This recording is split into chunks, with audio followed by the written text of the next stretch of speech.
लोकसभा चुनाव के 2 चरणों में हुए कम मतदान ने राजनीतिक दलों की धड़कन बढ़ा दी है। दोनों दल तीसरे और चौथे चरण की तैयारी में जुट गए हैं और दोनों की कोशिश है कि कैसे भी मतदान का प्रतिशत बढ़े और उनके समर्थकों के अधिक से अधिक वोट पड़े। इसके लिए दोनों पार्टियों की अपनी अपनी रणनीति है। बात भाजपा की करें तो बूथ अध्यक्ष, पार्षद से लेकर विधायक तक को टारगेट, हर जनप्रतिनिधि को कम से कम 50 वोट डलवाने के निर्देश। पन्ना प्रभारियों, बूथ अध्यक्षकों, पार्षदों, पंचायत प्रतिनिधियों किए जा रहे फोन। पार्टी के वरिष्ठ नेता कर रहे हैं एक एक विधायक से बात। विधानसभा चुनाव की तर्ज पर मतदान कराने के निर्देश।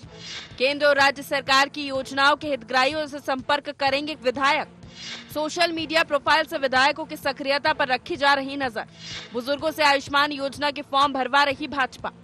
पहले और दूसरे चरण में बुजुर्गों के मतदान का है फीडबैक। भाजपा को भरोसा, बुजुर्ग सधे तो पूरे परिवार के मिलेंगे वोट। एक और भाजपा वोटिंग परसेंटेज बढ़ाने की कोशिश में लगी है। मुख्यमंत्री डॉक्टर मोहन यादव ने कहा है कि मतदान प्रतिशत बढ़ाने की जिम्मेदारी कार्यकर्ताओं की है। प्रदेश अध्यक्ष वीडी शर्मा ने बैठक लेकर पार्टी के सभी जिम्मेदार नेताओं को मतदान प्रतिशत बढ़ाने के अभियान में जुटने के निर्देश दिए हैं। तो दूसरी ओर दावा ये भी कि पहले और दूसरे चरण में कम मतदान कांग्रेस वाले बूथों पर हुआ है, क्योंकि कांग्रेस के मतदाताओं में इस बार वोट डालने का उत्साह नहीं है। जिन कारणों से मतदान प्रभावित हुआ है, जो मेजर कारण है वो तो कांग्रेस का जो मतदाता जो अपने नेतृत्व से भारी निराशा के वातावरण में है, तो एक बड़ा परसेंटेज ऐसा है तो वो मतदान केंद्र तक उस निराशा के कारण से नहीं जा रहा। प्रबंधन ठीक तरीके से कैसे किया जा सकता है, पन्ना प्रमुख तक हमारा कार्यकर्ता एक्टिवेट होकर के पन्ना प्रमुख की जवाबदारी के साथ कि वो मतदाताओं को निकाले और मतदान केंद्र तक पहुंचाने का आग्रह करें। तो आप सबसे हाथ जोड़ के एक निवेदन है, हम सब मिलके जो जहां है, आज मैंने एक बूथ पे आकर के लगातार जनसंपर्क किया। इसका मतलब है हर एक कार्यकर्ता अपने अपने बूथ में, अपने वार्ड में लगातार संपर्क करे, माननीय मोदी जी के लिए वोट की अपील करे। हम सब मिलकर संकल्प करें, एक एक वोट भाजपा को दिलाने को तैयार है।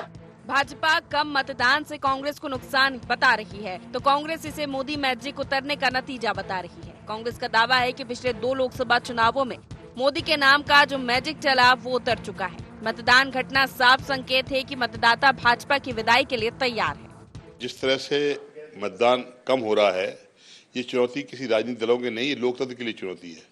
लोकतंत्र की मर्यादा को बनाए रखने के लिए राजनीतिक दल पहले मर्यादाएं रखते थे और एक दूसरे का सम्मान करते हुए काम करते थे। आज चुनाव प्रचार के दौरान झूठ फरेब के अलावा कहीं कुछ नहीं होता, लोगों को धोखा देने की बात होती है, तो जनता का उत्साह कम होता जा रहा है। इसलिए अब भारतीय जनता पार्टी के प्रति उनका मोह खत्म हो गया है और भारतीय जनता पार्टी के प्रति मोह कम होने से ही वोट का परसेंटेज कम हो रहा है। जो भारतीय जनता पार्टी की सरकार को बदलना चाहते हैं वो वोट डालने गए हैं, तो साफ है कि भारतीय जनता पार्टी को नुकसान है और कांग्रेस को फायदा होगा।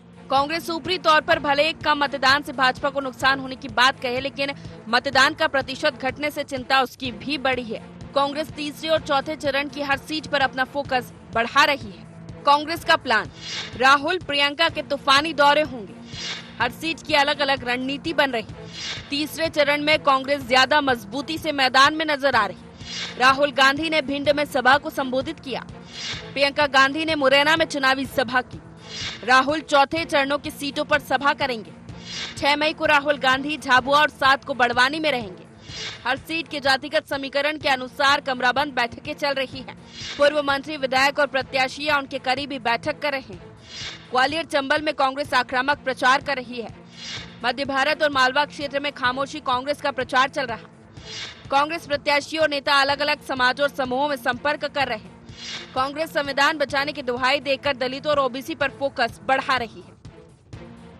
मध्य प्रदेश में लोकसभा चुनाव में कांग्रेस के पास खोने के नाम पर सिर्फ छिंदवाड़ा सीट है, तो भाजपा के सामने पिछला दबदबा बनाए रखने के साथ कांग्रेस की कब्जे वाली छिंदवाड़ा सीट भी जीतने की चुनौती है। वो क्लीन स्वीप बनाने का प्लान लेकर चल रही है। शायद यही वजह है कि केंद्रीय गृह मंत्री अमित शाह 2 टूक चेतावनी दे चुके हैं कि वोटिंग परसेंटेज के आधार पर ही विधायकों और मंत्रियों का परफॉर्मेंस चेक किया जाएगा। देखना यह है कि इस चुनौती से भाजपा कैसे पार पाती है और कांग्रेस कैसे उठ खड़ी हो पाती है। Bureau report, IND 24।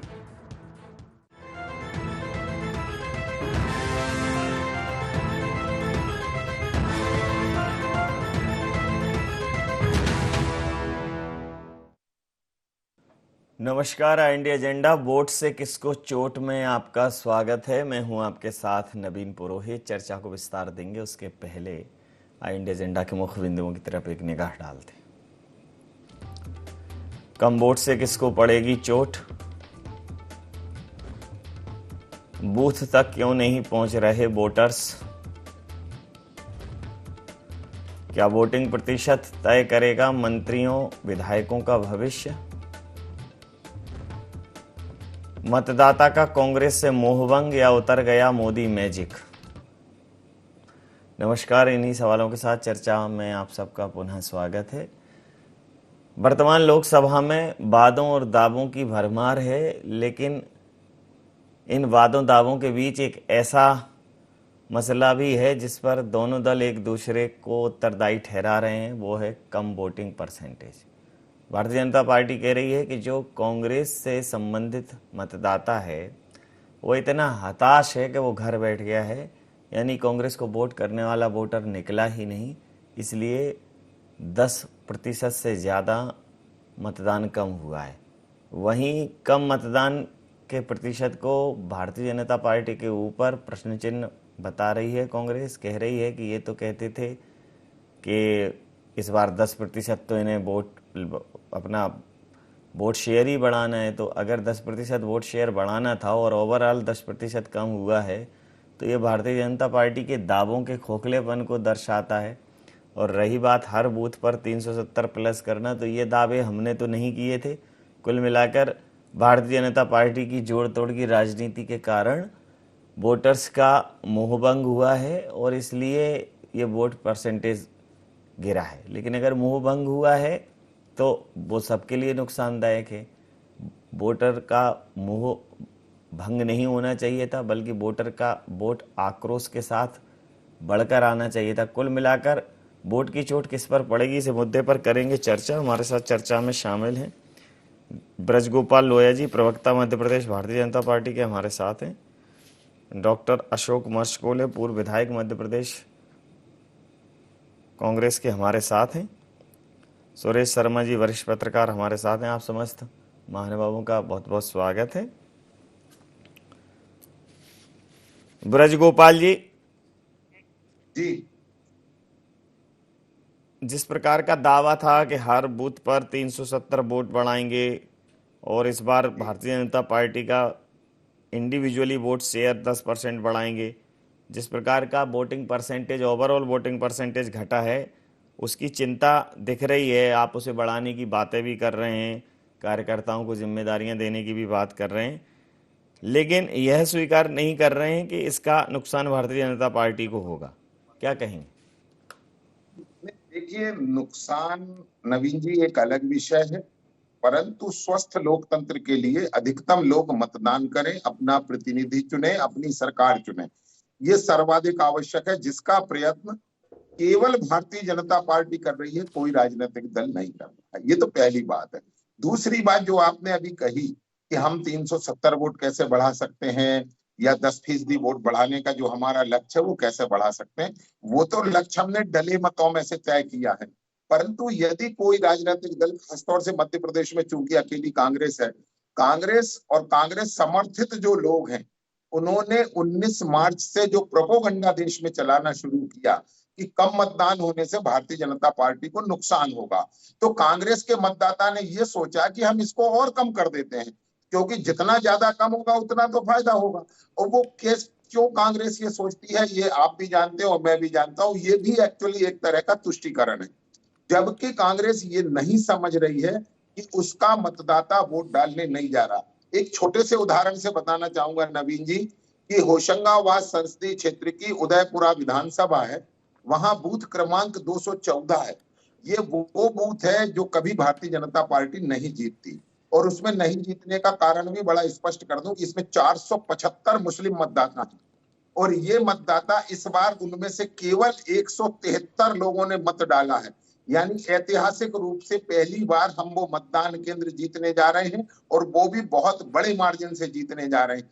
अब ये किस तरह इशारा करता है, किस तरफ इशारा करता है, शायद कांग्रेस पार्टी के लोग जो आत्ममुग्ध हैं अपनी बातों में, वो ये नहीं समझ पा रहे, उनके पास बूथ की रियलिटी नहीं है, और मैं बूथ की सच्चाई आपको बता रहा हूं, ये बिल्कुल सच है कि कम मतदान होना स्वस्थ लोकतंत्र के लिए बेहतर नहीं है। परंतु जिन लोगों ने ये मान लिया है कि कम मतदान होने से भारतीय जनता पार्टी को नुकसान होगा, वो मुगालते में है। मेरा आग्रह है कि कांग्रेस पार्टी भी ये अपील करे, प्रधानमंत्री जी कर रहे हैं, भारतीय जनता पार्टी का पन्ना प्रभारी से लेकर प्रधानमंत्री तक हर व्यक्ति अपील कर रहा है कि अधिकतम मतदान हो, लोग एक स्वस्थ लोकतंत्र की स्थापना करें। और एक बात और कह के नवीन जी बात खत्म करूंगा कि मध्य प्रदेश में खास तौर से कांग्रेस पार्टी, एक तो उनके 90% स्थानों पर ऐसे उम्मीदवार हैं जो फाइट में ही नहीं है। जैसे विदिशा लोकसभा का मैं उदाहरण आपको जरूर दूंगा, जहां हम शिवराज जी पूरा प्रयत्न कर रहे हैं, भारतीय जनता पार्टी कर रही है कि किस तरह अधिकतम मतदान हो और वो भारतीय जनता पार्टी के पक्ष में हो। आप सैकड़ों गांव जाएंगे तो वहां आज तक कोई कांग्रेस का कार्यकर्ता या उनका उम्मीदवार या कोई नेता कोई नहीं पहुंचा है, उम्मीदवार को अपने भरोसे पर छोड़ दिया है। ऐसी स्थितियां लोकतंत्र के लिए बहुत अच्छी नहीं है। डॉक्टर अशोक मरसकोले साहब से पूछ लेता हूं कि आपने जिस तरह से इसका डेफिनेशन दिया है, इसको जिस तरह से परिभाषित किया है, वो इससे किस हद तक सहमत हैं? अशोक मरसकोले साहब ये तो कह रहे हैं कि जो भी कम हुआ है सब आपके ही खाते से कम हुआ है।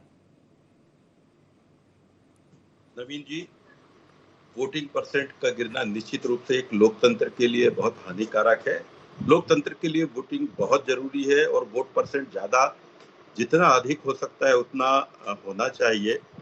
लेकिन अभी जो हम देख रहे हैं, जिस प्रकार से हमारा जो चुनाव हुआ था, पहले भी बहुत ऐसी थी कि एक अच्छा चुनाव हो। गर्मियों का वक्त है, क्रिकेट का समय है, बॉलिंग बैटिंग का समय है, लेकिन क्रिकेट में बॉलरों से ज्यादा मोदी जी फेंक रहे हैं। और जो लोकतंत्र को जिस प्रकार से तार तार कर दिया है, विषय 10 साल सरकार में रहने के बाद में भी, और जिस प्रकार से विषयों पर बात नहीं करके मुद्दों को भटकाने की कोशिश हो रही है, और ये सिर्फ एक डर का माहौल है, एक भय का माहौल है।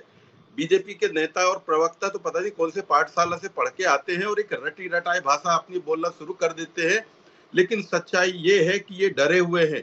पहले 370 का आंकड़े की बात करते करते 370 वोट बढ़ाने की बात कह रहे थे, और जो वोटिंग कम हुई है तो सीधे सीधे आपने मध्य प्रदेश में भी कहा है, जितने मंत्री हैं उनको स्पेशल बैठक बुला के उनको दम दिया गया, उनको विधायकों को दम दिया गया। तो निश्चित रूप से उनको एक हार का डर है कि कहीं वोट परसेंट उनके लिए घातक ना हो। हमें लगता है कि वोट परसेंट कम नहीं होना चाहिए और वोट हमेशा सबको वोटिंग डालना चाहिए। मैं भी आपके मंच के माध्यम से भी मैं यही अपील करना चाहता हूं। लेकिन बीजेपी के जो बड़ बोल जो बोल रहे हैं, ये निश्चित रूप से उनका डर, उनका जो भय है कि जिस प्रकार से लोगों का रिस्पांस नहीं मिल रहा था, इन्होंने मोदी जी को देवतुल्य और देव का अवतार तक इनके नेताओं ने बता दिया था, और उन्हीं से सब लोग भाग रहे हैं, उन्हीं के बड़बोलेपन से, उन्हीं के जो मैजिक बोला करते थे। अब ये मैजिक नाम की कोई चीज नहीं बनी है, ना बची है। अब तो ये कहे जैसे तैसे ये चुनाव निपट जाए और बीजेपी के नेता निपट जाए, जनता यही चाह रही है। उसने अपने माइंड में फिक्स कर लिया है कि बीजेपी को सबक सिखाना है। जिन मुद्दों पे हमको या सरकारों को बात करना चाहिए, मोदी गारंटी की बात कह रहे हैं, लेकिन अब वो गारंटी तो सब आपको मालूम है कि वो सब जुमले निकल गए हैं। अब कौन सी गारंटी सुनने को बचा है? तो नवीन जी, अब इनके पास कहने करने को कुछ नहीं है, लेकिन फिर भी हम मन सभी से कह रहे हैं कि वोट परसेंट बढ़ना चाहिए। ये सबके लिए अच्छा है। एक मताधिकार का हर वोटर के लिए प्रयोग है। 5 साल जो होता है चिंतन मनन के लिए होता है। जनता चिंतन करे, और अगर सरकार ने काम नहीं किया है, ये सबको मालूम है, तो उनके अगेंस्ट वोट करे और खुल के करे, बोल के करे। जी, प्रतिक्रिया ले लेता हूं आप दोनों लोगों की बात पर। सुरेश शर्मा जी हमारे साथ है। सुरेश शर्मा जी, ये 8-10% जो मतदान कम हुआ है ओवरऑल, अभी हालांकि तीसरा चरण बाकी है। मध्य प्रदेश में तो 4 चरणों में स्पष्ट हो जाएगा कि ओवरऑल क्या रुझान रहा। लेकिन इस मतदान प्रतिशत को लेकर भारतीय जनता पार्टी मान रही है कि कांग्रेस से संबंधित मतदाता नहीं निकला है, और मतदान प्रतिशत के लिए चूंकि भारतीय जनता पार्टी बहुत ज़्यादा प्रयास कर रही थी कि ये मतदान प्रतिशत बढ़े बूथ से लेके हर स्तर पर, तो मतदान प्रतिशत नहीं बढ़ा है, तो कांग्रेस उसको भारतीय जनता पार्टी की असफलता के तौर पर देख रही है। क्या कहें? देखिए नवीन जी, बहुत स्पष्ट है कि राजनेताओं के प्रति जनता में आकर्षण कम हुआ है, जिससे मतदान घट रहा है। सबसे इम्पोर्टेंट जो हम लोगों के लिए, मीडिया के जो समीक्षा करने वाले लोग हैं, उनके लिए दो पक्ष हैं। पहला पक्ष ये है कि 2014 में मोदी लहर के समय जो मतदान हुआ था वो, और 2019 में मोदी की लहर के साथ सर्जिकल स्ट्राइक प्लस होने से 7% से 15% तक जो मध्य प्रदेश की 12-13 सीटों पर जो चुनाव हुआ उनकी बात कर रहा हूं मैं, 7% से 15% तक वोट जो है 19 में बढ़ा है। और उसका कारण ये था कि मोदी और प्लस हो रहा था सर्जिकल स्ट्राइक। इस बार केवल मोदी है, सर्जिकल स्ट्राइक या अन्य कोई ऐसा मुद्दा नहीं है। जहां तक राम मंदिर का प्रश्न है, तो राम मंदिर का विषय लंबे समय से चल रहा है, और जिनको वोट डालना है वो राम मंदिर के नाम पर पहले भी वोट डालते थे, अब भी वोट डाल रहे हैं। तो जिसको कहते हैं कि भावनात्मक रूप से या राष्ट्रवाद के रूप से या ऐसा करके जो अतिरेक पिछले 2019 के चुनाव में दिखाई दिया था वो घटा है। आम मतदाता ने 2019 में जो वोट डाला था उससे 2014 में जो वोट डाला था उससे ज्यादा वोट है।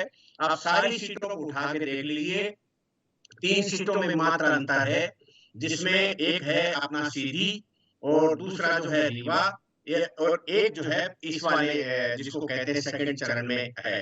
तो इस तरीके से 17, तो 3 लोकसभा सीटों के अंदर जो है मतदान 2014 की तुलना में कम हुआ है।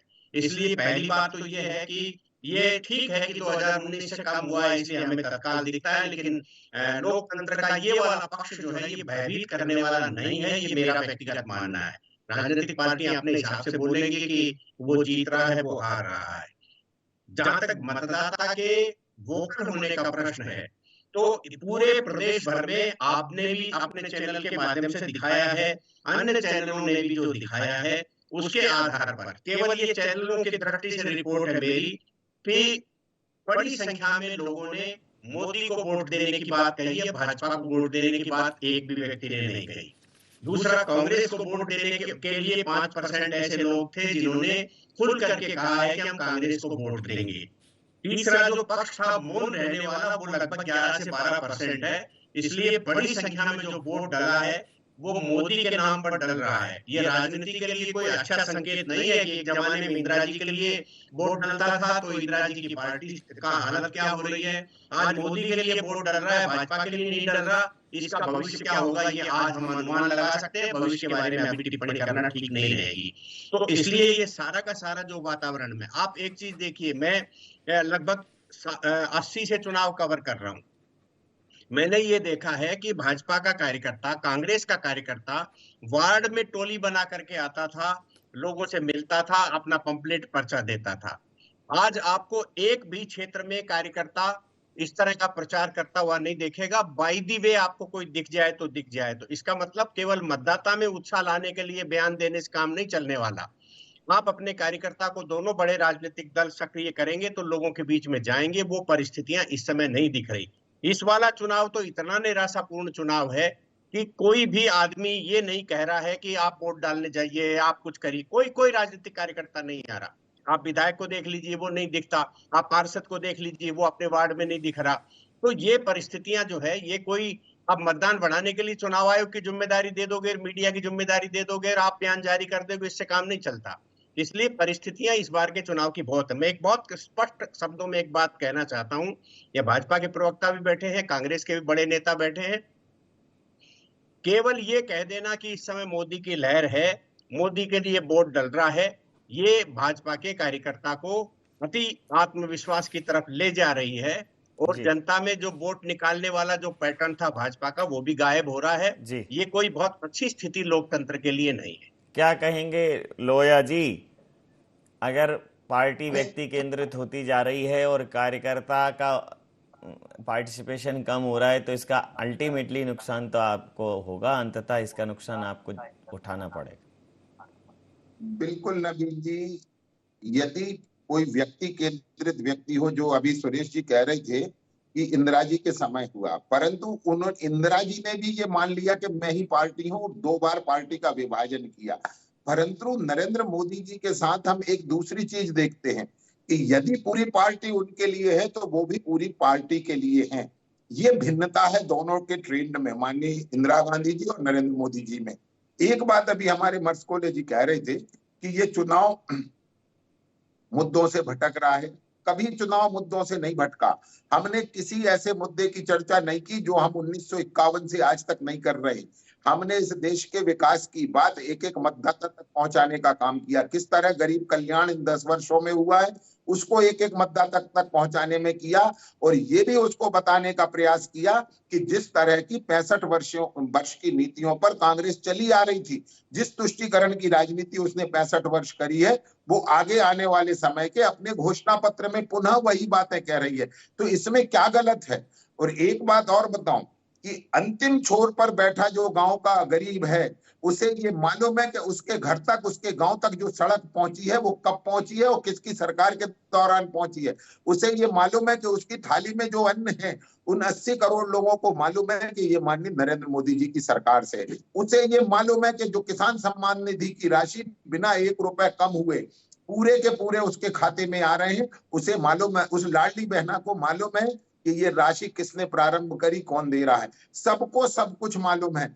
हम उन्हीं चीजों पर लोगों का ध्यान आकर्षित कर रहे हैं। और एक बात और मैं कहूं कि केवल मुद्दों पर और अपने कामों के आधार पर तो वोट मांगने हम ही जाते हैं। कांग्रेस पार्टी तो कभी गई नहीं। एक बार भी किसी कांग्रेस के नेता ने पंच से लेकर जो प्रधानमंत्री बनने के ख्वाब देख रहे हैं उनने तक कभी कहा हो कि हमने 2004 से 2014 में ये उपलब्धि हासिल करी थी या 91 से 96 में हमने ये उपलब्धि हासिल करी थी, कभी नहीं कहेंगे। 4 पीढ़ी केवल लोगों को भरमाने, भटकाने, योजनाओं को लटकाने और अटकाने का काम हुआ। न कभी इस देश के गरीब का कल्याण हुआ, न विकास हुआ। परंतु आज हम विकास के और अपना रिपोर्ट कार्ड लेकर जनता के बीच में जा रहे हैं कि हमने 1951 में वादा किया था कि मंदिर वहीं बनाएंगे, हमने बनाया है। हमने 51 में वादा किया था कि 370 हटाएंगे, हम हटा चुके हैं। हम लोगों से वादा कर रहे हैं कि संविधान का अनुच्छेद 44 हमसे ये कहता है कि कॉमन सिविल कोड लागू होना चाहिए, हम उसकी बात अपने घोषणा पत्र में कर रहे हैं। कांग्रेस पार्टी भी तो करे कि हमने क्या किया है, क्या करने की योजना है, परंतु नई तुष्टीकरण के अलावा आपको कुछ नहीं करना। वही हम जनता को बता रहे हैं कि कांग्रेस आएगी तो पुनः वो देश के संसाधनों पर पहला हक उन्हीं को देगी जिनको वो देती चली आई है 65 वर्षों तक, और जो उनका घोषित एजेंडा है। अब ये हम जब बताते हैं तो आपको बड़ी तकलीफ होती है। प्रतिक्रिया ले लेता हूँ अशोक मर्सकोले साहब से, प्रतिक्रिया ले लेता हूँ। अशोक मर्सकोले साहब, मोदी जी का जो लीडरशिप है वो इसलिए भिन्न है कांग्रेस की लीडरशिप से या इंदिरा गांधी जी की लीडरशिप से कि मोदी जी कहते हैं कि मोदी का परिवार, पहले उनकी पार्टी उनका परिवार है, और देश उनका परिवार है, इसलिए उनको मुखिया बनाया, इसलिए वो नेतृत्व कर रहे हैं। कोई जबरदस्ती नहीं है, पार्टी से बड़े। जी जी मोदी जी, पहले तो मोदी जी ने अपना परिवार ही छोड़ दिया था। अब जिस परिवार की बात कह रहे हैं और जो मोदी जी कहते हैं, उनके भक्त और उनके जो लोग हैं वो चिल्लाते रहते हैं और एक ही कैसेट चलता रहता है। ये मोदी पे चुनाव लड़ रहे हैं और हम मुद्दों पे चुनाव लड़ रहे हैं। आज आप ये बात बताइए कि ये आप ठीक है किसान सम्मान निधि की बात कर रहे हैं, फ्री 80 करोड़ लोगों को अगर फ्री अनाज देने की आप बात कह रहे हैं, उसको आप विकास बोल रहे हैं। हम बात कह रहे हैं कि इनके शासन काल में जो सिर्फ हम दो और हमारे दो की नीति पे चले हैं, सिर्फ उद्योगपतियों को लाभ पहुंचाया है, बेरोजगारों के लिए कुछ नहीं किया। महंगाई के दम पे ये 2014 में आए, भ्रष्टाचारी के दम पे ये चुनाव में आए। भ्रष्टाचार तो कम नहीं किया, भ्रष्टाचारियों को संरक्षण जरूर दे दिया। और ये जो महंगाई जिसकी हम बात कह रहे हैं, महंगाई के नाम से आने के बाद में महंगाई चरम पर है, दुगनी महंगाई हो गई। ये महंगाई का माँ बोलने को तैयार नहीं है, बेरोजगारी का बाप बोलने को तैयार नहीं है। नवीन जी, हम चुनाव में जो गए हैं, हमारे जो न्याय पत्र हैं आप जो देखेंगे उनमें मूल विषयों पर हम बात कर रहे हैं। किसानों पर बात कर रहे हैं, बेरोजगारों पर बात कर रहे हैं, लोकतंत्र की मान मर्यादा की हम बात कर रहे हैं, संविधान की बात कर रहे हैं, आरक्षण की बात कर रहे हैं। ये तो पूरे चुनाव को हिंदू मुस्लिम बना के आज 10 साल शर्म आनी चाहिए इनको कि 10 साल शासन में रहने के बाद में भी जब चुनाव हारता हुआ देखते हैं तो हिंदू मुस्लिम का एक तरीका ये देश को बांटने की कोशिश करने के और एक अपने पोलराइज करने की कोशिश करते हैं। इतनी 10 साल शासन में रहने के बाद में भी आप मुद्दों की बात क्यों नहीं करते? आप बेरोजगारों के लिए आपने क्या किया? बेरोजगार, महंगाई के लिए आपने क्या किया है, ये जी। क्यों ये लोग इतने संकट में, किसानों अंतिम के साथ प्रतिक्रिया क्या के साथ ज्यादती की है आपने। अंतिम प्रतिक्रिया के साथ चर्चा ये समाप्त करूंगा। बातें हैं अंतिम नवीन जी, प्रतिक्रिया के साथ कुल चर्चा मिला के ये समाप्त फेलियर है। करूंगा। अब जवाब देने की स्थिति में मोदी नहीं है, पूरे मुद्दों को डाइवर्ट करने में लगे अंतिम हुए प्रतिक्रिया हैं के साथ ताकि चर्चा मुद्दों समाप्त का करूंगा। ध्यान एक तरफ भटक जाए अशोक और जी, यही असली मुद्दा है। लेकिन आज जनता बिल्कुल शांत है, अब बिल्कुल निश्चित रूप से बहुत शांतिपूर्वक अंतिम प्रतिक्रिया के साथ वचन पत्र चर्चा जो हमने अब समाप्त दिए हैं, करूंगा। उस पर वो काम करके वोटिंग करेगी। डॉक्टर अशोक जी, अंतिम प्रतिक्रिया के साथ चर्चा समाप्त करूंगा। सुरेश शर्मा जी, कांग्रेस कह रही है कि हम मुद्दों पर लड़ रहे हैं और भारतीय जनता पार्टी मोदी पर लड़ रही है। तो मोदी और मुद्दे, तो मुद्दे वाकई में अगर मुद्दे होंगे और मुद्दा ही होगा उठाने वाला, सिर्फ मुद्दे होने से कुछ नहीं होता, उन मुद्दों को आवाज देने वाला मुद्दई भी चाहिए। तो मोदी और मुद्दे तो हैं, लेकिन अगर मुद्दई कांग्रेस की तरफ से ठीक नहीं मिला तो अभी तक तो मोदी और जो कि कांग्रेस कहती है कि मुद्दे, उसमें मोदी जी जीतते आए हैं, क्या कहें? देखिए, इस समय दो परिस्थितियां तो हैं, इसमें कोई शक नहीं है। भाजपा की तरफ से मोदी भी है और मुद्दे भी हैं। पहली बार हमने चुनाव का पहला चरण जब हुआ था, उससे पहले तक ये देखा था कि सरकार के काम क्या थे, उपलब्धियां क्या थी, उन्होंने बताया और काफी अच्छे तरीके से बताया। ये बात बिल्कुल सही है कि कांग्रेस भी मुद्दे उठा रही है, महंगाई के, भ्रष्टाचार के और जो है अन्य प्रकार के मुद्दे जिनको कह सकते हैं बेरोजगारी के। तो लेकिन उसके साथ जो है तुलनात्मक दृष्टि से, जैसे मान लो भ्रष्टाचार का मुद्दा उठाते हैं तो केजरीवाल के साथ खड़े हो जाते हैं, महंगाई का मुद्दा उठाते हैं, गरीबी का मुद्दा उठाते हैं तो पुरानी बातें याद आ जाती हैं, उनका कोई तोड़ नहीं बताया जाता। ये कहा जाता है कि हम 1 लाख रुपया महिलाओं को देंगे, तो देंगे कहां से, इसका कोई समीकरण नहीं बताया जाता। भाजपा की तरफ से जो मुद्दे उठाए जा रहे हैं, अभी तक ये जानकारी निश्चित रूप से सारे मीडिया पर्संस को है कि भाजपा ने जिन जिन कामों के लिए बोला था उनके एग्जीक्यूशन के लिए प्लेटफॉर्म तैयार किया है। यदि स्किल डेवलपमेंट की बात की गई है, जो कांग्रेस के जमाने में शुरू हुआ होगा ITI के माध्यम से, अभी उसके अंदर काफी प्रतिशत की बढ़ोतरी हुई है। इसी प्रकार से सबको ये मालूम है कि राजीव गांधी जी जो 85 पैसे नहीं ढूंढ पाए थे, वो जनधन खातों के माध्यम से मोदी ने ढूंढ लिए, इसलिए महंगाई अंतिम प्रतिक्रिया के साथ कुछ चीजें ऐसी है। सबसे बड़ी चीज जो आपने भी बोली है नवीन जी, वो ये है कि आप जो मुद्दे उठा रहे हो, भारत की विश्वसनीयता क्या है, मोदी जो मुद्दे उठा रहा है, मोदी की विश्वसनीयता क्या है। ये चुनाव इसी विश्वसनीयता का है। बिल्कुल सही कहा आपने। 10 बरस में बहुमत की सरकार ने क्या दिया है और पहले की पूर्ववर्ती सरकारों ने आउटपुट क्या दिया है, इसी का चुनाव है ये। और इस चुनाव के परिणाम के बारे में बहुत कोई सशंकित नहीं है लोग। समय सीमा के चलते मैं ये चर्चा यहाँ समाप्त करूंगा। आप समस्त महानुभावों का बहुत बहुत धन्यवाद, बहुत बहुत आभार। तो जो कांग्रेस बोल रही है उसकी गारंटी क्या है और जो भारतीय जनता पार्टी बोल रही है उसकी गारंटी क्या है, लेकिन गारंटी की गारंटी ही मोदी है, ये भारतीय जनता पार्टी कह रही है। अब ये गारंटी इस बार के इलेक्शन में काम करेगी या नहीं, मोदी मैजिक चलेगा या नहीं, कांग्रेस के मुद्दों को जनता समझेगी या नहीं, कांग्रेस जनता तक पहुंचेगी या नहीं, यह देखना दिलचस्प होगा।